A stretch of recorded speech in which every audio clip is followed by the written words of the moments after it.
درود پاک کے بے شمار فضائل و برکات ہیں۔ میرے آقا مدینے والے مصطفیٰ صلی اللہ تعالی علیہ وسلم کا بڑا ہی پیارا فرمان ہے۔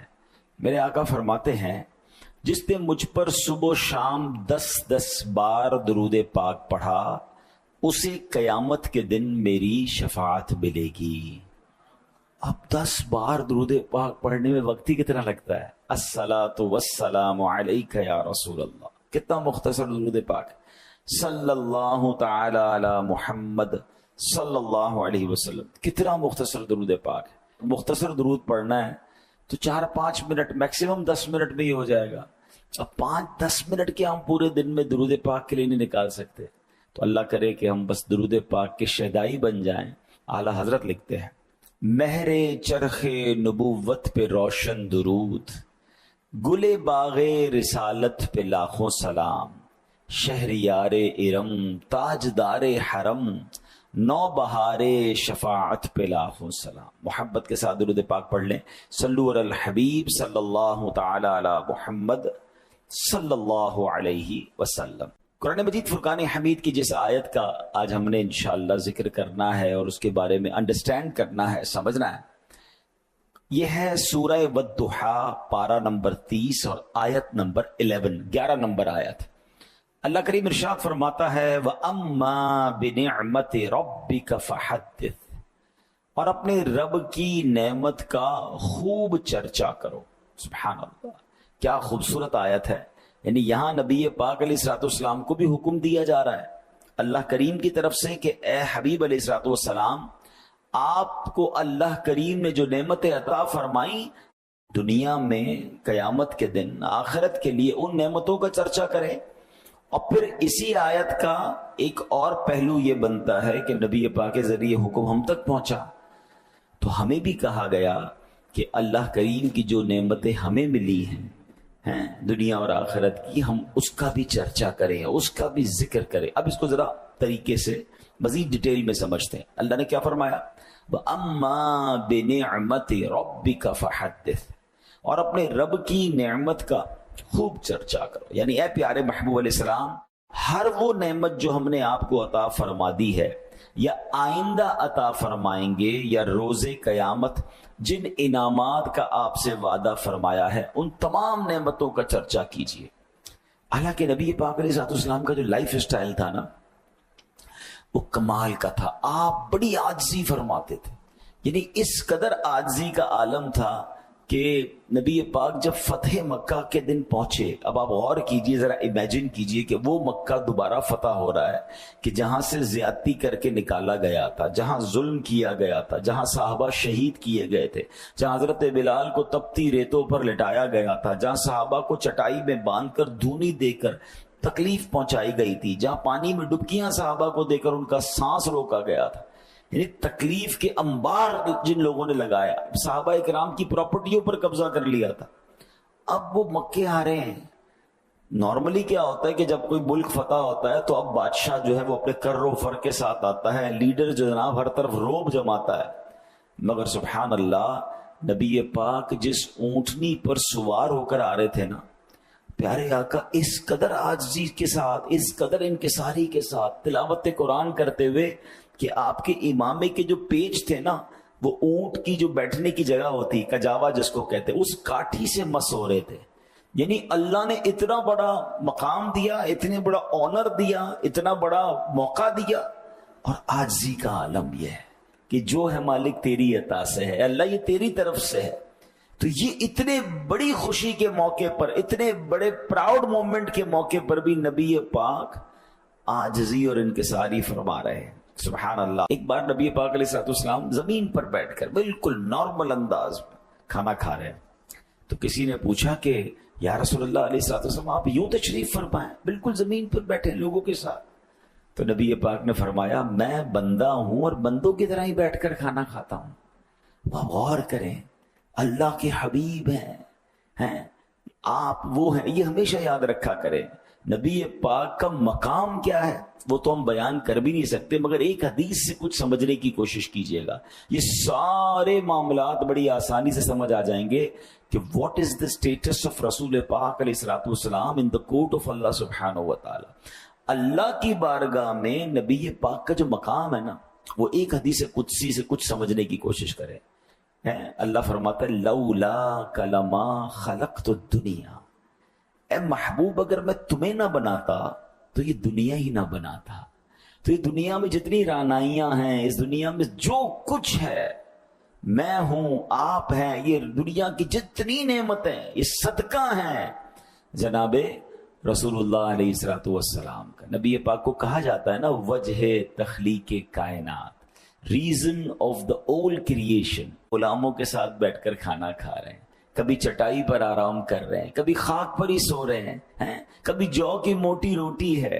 امیر اہل سنت بڑے پیارے اشعار ان عاجزی والی اداؤں کے بارے میں لکھتے ہیں کہ تیری عاجزی پہ لاکھوں، تیری سادگی پہ لاکھوں، ہو سلام عاجزانہ مدنی مدینے والے. ہے چٹائی کا بچھونا، کبھی خاک ہی پہ سونا، کبھی ہاتھ کا سرہانا مدنی مدینے والے. کبھی جو کی موٹی روٹی تو کبھی کھجور پانی، تیرا ایسا سادہ کھانا مدنی مدینے والے. تو یہاں ایک اور بات بھی سیکھنے کو مل رہی ہے کہ سادگی جو ہے یہ سنت ہے. تکبر، پراؤڈ، گھمنڈ یہ اللہ کو پسند نہیں ہے. لیکن اب معاملہ یہ تھا کہ چونکہ نبی پاک کا لائف سٹائل ہی اتنا سادہ تھا، آپ کی ذات میں اتنی سادگی تھی، تو آپ اپنی شانوں کا اظہار ہی نہیں فرماتے تھے. اللہ نے جو آپ کو عطا فرمایا، جتنا بڑا مقام عطا فرمایا، وہ نارملی آپ اظہار نہیں فرماتے. اب اللہ نے قرآن میں ارشاد فرمایا، اور کیا فرمایا؟ وَأَمَّا بِنِعْمَةِ رَبِّكَ فَحَدِّثْ، یعنی اپنے رب کی نعمت کا خوب چرچا کرو. یعنی پیارے محبوب، اللہ پاک نے جو شانیں آپ کو عطا فرمائی، آپ عاجزی فرماتے ہوئے انہیں بیان کرنے سے رکیے نہیں، بلکہ بتائیے لوگوں کو کہ آپ کا مقام کیا ہے، آپ کا مرتبہ کیا ہے. اب جو میں حدیث بیان کرنے جا رہا ہوں نا، وہ آپ کے دلوں کو بہت خوش کر دے گی. اور کیا انداز نبی پاک نے اختیار فرمایا. حضرت ابو سعید خدری رضی اللہ تعالیٰ سے روایت ہے. اب چونکہ رب کا آرڈر تھا، اللہ کا حکم کیسے پورا فرمایا؟ نبی پاک فرماتے ہیں انا سید ولد آدم یوم القیامت ولا فخرا، میں روز قیامت تمام اولاد آدم کا سردار ہوں گا. یہ بات میں فخر سے نہیں کہتا، یعنی اپنی تعریف کے لیے نہیں بتا رہا. اللہ پاک کا مجھے حکم ہے کہ نعمت کا چرچا کرو، اس لیے بتا رہا ہوں. وَبِيَدِي لِوَاءُ الْحَمْدِ وَلَا فَخْرًا، یعنی میرے ہاتھ میں قیامت کے دن حمد کا پرچم ہوگا. میں یہ بات فخر سے نہیں کہتا. آدم علیہ السلام اور ان کے علاوہ سارے کے سارے نبی روز قیامت میرے پرچم کے نیچے ہوں گے. مزید فرمایا انا اول من یؤذن له بالسجود یوم القیامہ، میں ہی ہوں جسے سب سے پہلے روز قیامت سجدے کی اجازت دی جائے گی. فرمایا وَأَنَا أَوَّلُ شَافِعٍ وَأَوَّلَ مُشَفَّعٍ يَوْمَ الْقِيَامَةِ وَلَا فَخْرًا، میں ہی قیامت کے دن سب سے پہلے شفاعت کروں گا، سب سے پہلے میری ہی شفاعت قبول کی جائے گی. اور یہ بات میں فخر کے طور پہ نہیں کہتا. فرمایا وَأَنَا أَوَّلُ مَنْ يَقْرَعُ بَابَ الْجَنَّةِ، میں ہی ہوں جو سب سے پہلے جنت کا دروازہ کھٹکھٹاؤں گا. فرمایا وَأَنَا أَوَّلُ مَنْ يُحَرِّكُ حَلَقَ الْجَنَّةِ فَيَفْتَحُ اللَّهُ لِي فَيُدْخِلُونِهَا، میں ہی جنت کی زنجیریں سب سے پہلے ہلاؤں گا. اللہ پاک میرے لیے ہی سب سے پہلے جنت کا دروازہ کھولے گا اور مجھے ہی سب سے پہلے جنت میں داخل فرمائے گا. فرمایا وَأَنَا أَكْرَمُ الْأَوَّلِينَ وَالْآخِرِينَ عَلَى اللَّهِ وَلَا فَخْرًا، میں اللہ پاک کے حضور اگلے پچھلوں میں سب سے بڑھ کر عزت و عظمت والا ہوں. اور میں یہ بات فخر کے طور پر نہیں کہتا. انا قائد المرسلین ولا فخرا وانا خاتم النبیین ولا فخرا، میں رسولوں کا قائد ہوں، یہ بات فخر کے طور پہ نہیں کہتا. میں سب سے آخری نبی ہوں، میں یہ بات فخر کے طور پہ نہیں کہتا. حضرت انس بن مالک رضی اللہ تعالیٰ فرماتے ہیں نبی پاک علیہ الصلوۃ والسلام نے فرمایا انا اول الناس خروجا اذا بعثوا، اب قیامت کی باتیں ہو رہی ہیں. فرماتے جب لوگوں کو اٹھایا جائے گا میں سب سے پہلے اٹھنے والا ہوں گا. وَأَنَا قَائِدُهُمْ إِذَا وَفَدُوا، جب لوگوں کو میدان محشر کی طرف لایا جائے گا میں ان کا قائد ہوں گا. وَأَنَا خَطِيبُهُمْ إِذَا أَنصَتُوا، جب سب چپ ہوں گے میں ان کا خطیب ہوں گا، وَأَنَا مُسْتَشْفِعُهُمْ وَإِذَا حُبِسُوا، جب سب کا حساب لیا جا رہا ہوگا میں ان کی شفاعت کروں گا، وَأَنَا مُبَشِّرُهُمْ إِذَا أَيِّسُوا، جب سب مایوس ہو جائیں گے میں انہیں خوشخبریاں سنانے والا ہوں گا، الکرامۃ والمفاتیح یومئذ بیدی، اس دن عزت اور سب کنجیاں میرے ہاتھ میں ہوں گی، وَأَمَّا بِنِعْمَتِ رَبِّكَ فَحَدِّثْ، اور اپنے رب کی نعمت کا چرچا کرو۔ اب نبی پاک نے بتایا کہ اللہ نے مجھے کیا کیا عطا فرمایا ہے، کیسا کیسا مقام عطا فرمایا ہے۔ بتاؤ نا، ایک غلام کو اس سے بڑھ کر کیا خوشی ہوگی کہ میں جس نبی کا امتی ہوں، میں جس آقا علیہ الصلوۃ والسلام کا چاہنے والا ہوں، جن کا کلمہ میں نے پڑھا ہے، اللہ نے ان کو کیسا مقام دیا ہے۔ اور دیکھیں محبت کا تقاضا بھی یہ ہے، جس سے پیار ہونا، اچھا دنیاوی جو معاملات ہوتے ہیں اس سے محبت رسول کا معاملہ کتنا نرالا ہے۔ مثال کے طور پہ، اور دنیا میں بھی ایسا ہوتا ہے، دنیا میں نارملی کسی انسان کو بڑا مقام مل جائے نا، لوگ حسد کرنے لگ جاتے ہیں کہ یار اس کو یہ بھی مل گیا، اس کو یہ بھی مل گیا، پیسے بھی مل گئے، بنگلہ بھی مل گیا، گاڑی بھی مل گئی، نام بھی مل گیا، شہرت بھی مل گئی۔ پرابلم، حسد جلاتا ہے، مگر جس سے واقعی محبت ہونا، اس کو ترقی ملے تو محبوب کی ترقی میں بھی خوشی ہوتی ہے کہ جس کو میں چاہتا ہوں اور عزت بڑھ رہی ہے۔ یہ ہے اصلی محبت۔ اور سبحان اللہ، محبت رسول کیا ہے کہ جب ایک غلام کو پتا چلے کہ رب نے تمہارے حبیب کو کیسا مقام دیا ہے، کیسا اونچا مقام دیا ہے جو دنیا میں کسی کو نہیں دیا۔ اور سبحان اللہ، قرآن میں ایک اور وعدہ ہے، اب ذرا سمجھیے گا، یہ بڑی باریک بات ہے، اگر آپ سمجھ گئے نا تو مزے کو مزہ آ جائے گا۔ اللہ نے قرآن میں فرمایا وَلَلْآخِرَةُ خَيْرٌ لَكَ مِنَ الْأُولَى، اس کا مفہوم کیا ہے کہ محبوب آپ کی ہر آنے والی گھڑی پچھلی گھڑی سے بہتر ہے، یعنی ایچ اینڈ ایوری مومنٹ رسول اللہ علیہ الصلوۃ والسلام کا مقام بڑھتا جا رہا ہے، ان کے درجے بڑھتے جا رہے ہیں، ان کی فضیلتیں بڑھتی جا رہی ہیں۔ اب یہ 1500 سال پرانی بات ہے جو نبی پاک نے یہ ساری باتیں بتائیں کہ مجھے اللہ نے یہ مقام دیا ہے۔ سن رہے ہیں آپ؟ نبی پاک وہ ہیں جو اشارہ فرمائیں تو چاند 2 ٹکڑے ہو جائے، دعا فرمائیں تو سورج پلٹا دیں۔ میرے آقا علیہ الصلوۃ والسلام کی وہ شان کب تھی؟ آلموسٹ 1450 سال پہلے، ولادت کو 1500 سال ہو گئے۔ تو اب ذرا غور کریں کہ 1450 سال اور کل ملا کے 1500 سال میں درجہ کہاں پہنچ گیا ہوگا؟ مقام، بڑی باریک بات ہے، وہ مقام کہاں پہنچ گیا ہوگا؟ وَلَلْآخِرَةُ خَيْرٌ لَكَ مِنَ الْأُولَى، یہ رب نے قرآن میں وعدہ فرمایا کہ محبوب تمہاری ہر آنے والی گھڑی پچھلی گھڑی سے بہتر ہے۔ تو ہر گزرنے والا دن ہمارے آقا کا مقام بلند ہو رہا ہے، ان کا چرچا بلند ہو رہا ہے، ان کی شان بلند ہو رہی ہے۔ ارے غلام کیوں نہ انجوائے کرے کہ جس نبی علیہ السلام نے میری شفاعت کرنی ہے، جس کو میرا بڑا خیال ہے، جو امت کے لیے آنسو بہایا کرتے تھے، ارے جتنا بلند مقام ہوگا میرا کام بھی اتنا ہی آسان ہو جائے گا، میری شفاعت بھی فرمائیں گے، مجھے بھی ساتھ جنت میں لے جائیں گے۔ اللہ اکبر۔ نبی پاک علیہ الصلوۃ والسلام نے اپنے بارے میں ایک اور بڑی خوبصورت حدیث، دیکھیں میں نے کہا نا نبی پاک کی لائف سٹائل بڑا عاجزی والا تھا، مگر جب رب نے حکم فرمایا کہ اے محبوب اپنا اللہ کی نعمتوں کا چرچا کرو، اب نبی پاک نے کیا بتایا؟ دیکھیں بتایا تو پتا چلا نا، آقا فرماتے ہیں اللہ پاک نے مخلوق بنائی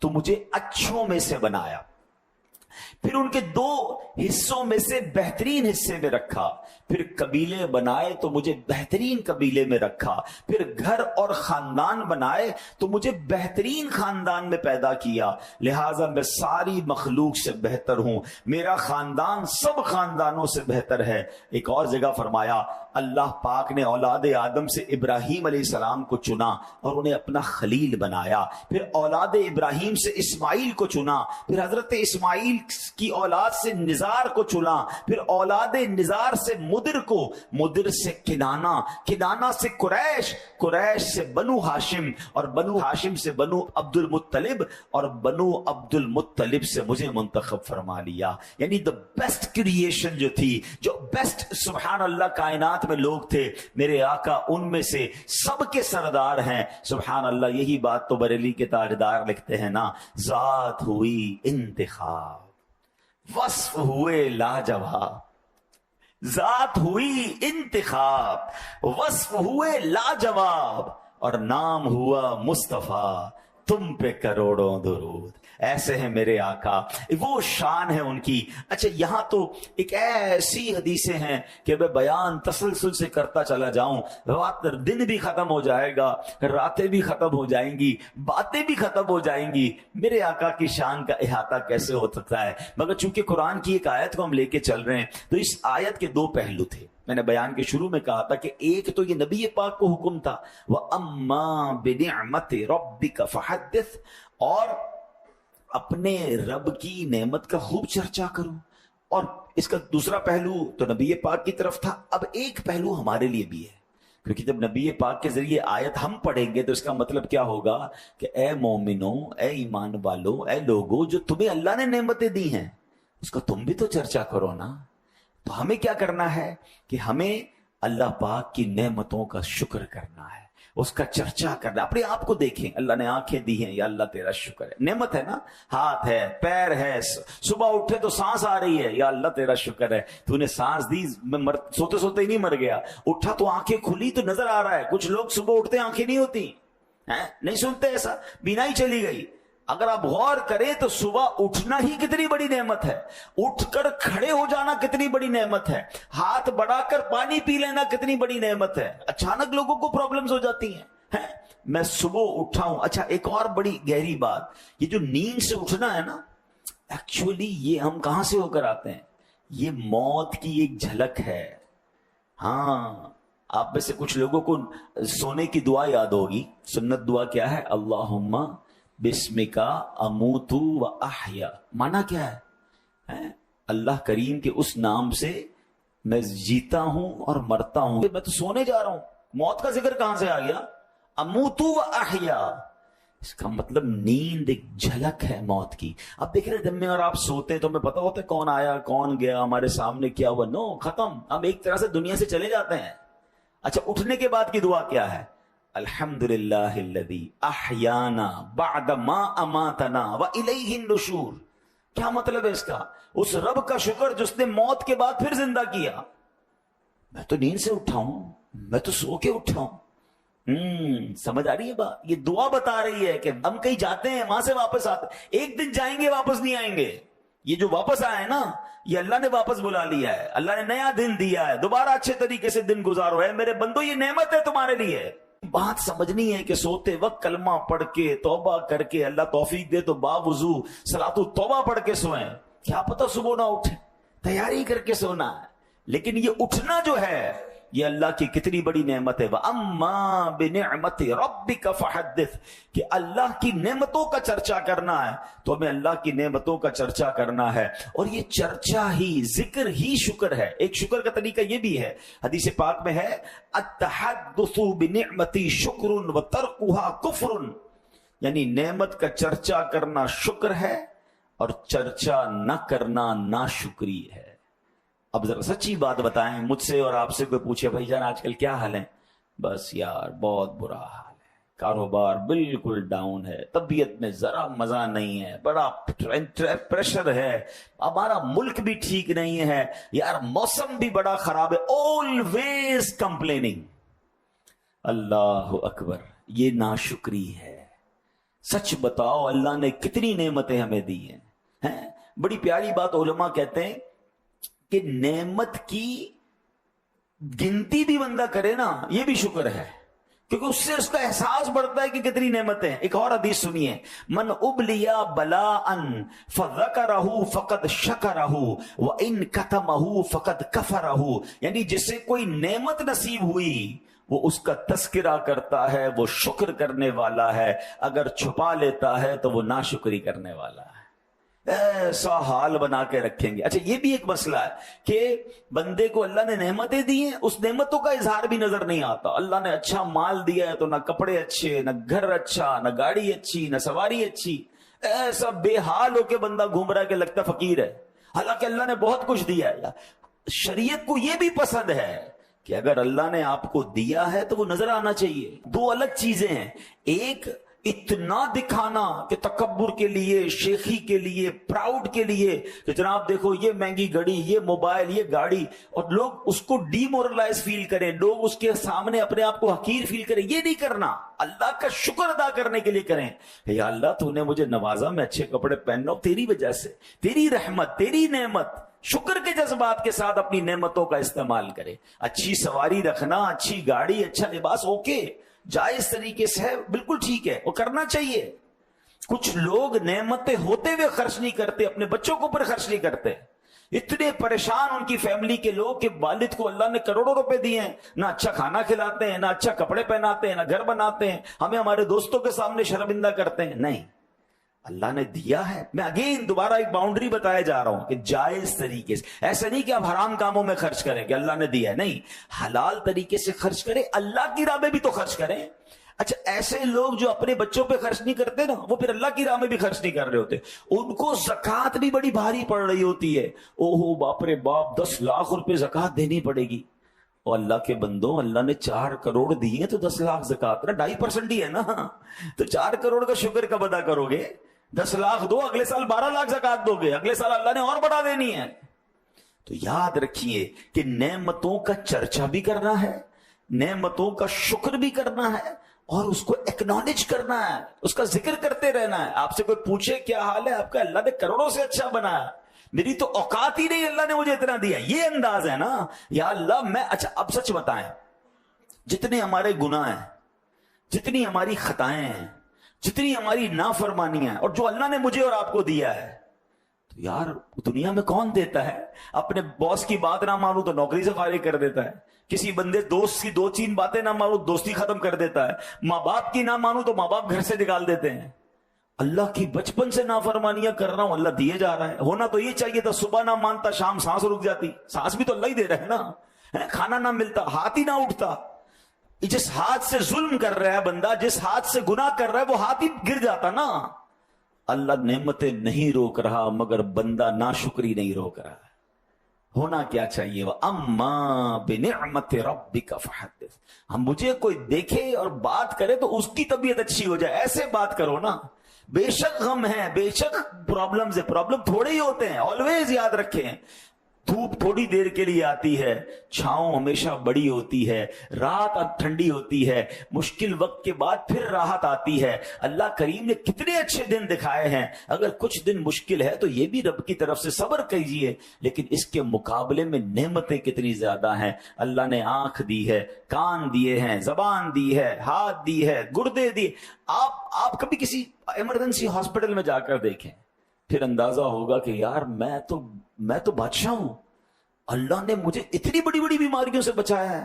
لوگوں کو اتنے پرابلمز ہیں، اور اب تو نئی بیماریاں آ رہی ہیں، روزانہ نئی نئی بیماریوں کے بارے میں سن رہے ہیں کہ یار چلتے چلتے آدمی کو کچھ ہو جاتا ہے. اچھا کسی کو ہو جائے نا، وہ بھی شکر ادا کرے کہ یار ایک بیماری ہوئی نا، کینسر تو نہیں ہو گیا ہے، میرے کوئی ہاتھ تو نہیں کٹ گیا، ایکسیڈنٹ میں پیر کٹ جاتے ہیں لوگوں کے، سیلاب. اچھا آپ صرف سیلاب کو دیکھ لیں، سچ بتاؤ یار، ہیں ایک رات میں لوگ زکوٰۃ دینے والے زکوٰۃ لینے والے بن گئے. ہم قیامت کا حال قرآن میں پڑھتے ہیں کہ قرآن فرماتا ہے یوم یکون الناس کالفراش المبثوث وتکون الجبال کالعہن المنفوش، کہ قیامت کا دن ہوگا جب پہاڑ روئی کے گالوں کی طرح اڑیں گے. ہو سکتا ہے لاجیکلی سمجھنا آتا ہو کہ پہاڑ کیسے اڑے گا، اتنا بڑا پہاڑ ایسے روئی کے گالے کی طرح کیسے اڑے گا.